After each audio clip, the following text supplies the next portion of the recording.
చూడండి ఫ్రెండ్స్, ఆడవాళ్ళు అందరూ పెడుతున్నారు దీపారాధాలు. శివుడు బొమ్మ. సో మా గ్రూప్ పేరు SVYS super star boys.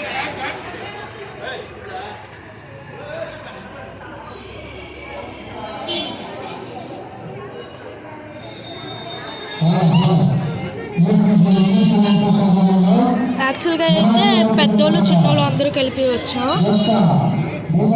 So పెద్దోళ్ళు ఏమొచ్చి మాకు స్పాట్స్ చేసి, అంటే పెద్దోళ్ళు చిన్నోళ్ళు అందరూ కలిసి, అంటే మా చిన్నవాళ్ళు ముందున పెట్టేవాళ్ళు పెద్దవాళ్ళు, వాళ్ళు మేము కలిసిపోయాం. అయితే వాళ్ళేమొచ్చి కొందరు తీసుకొచ్చారు. మరి మనకు తెలీదు, వాళ్ళ ఆర్టిస్టులు అనుకుంటారు. చూడండి శివుడి బొమ్మ అలా గీస్తారు. బాగుంటే ప్లీజ్ లైక్, షేర్, సబ్స్క్రైబ్.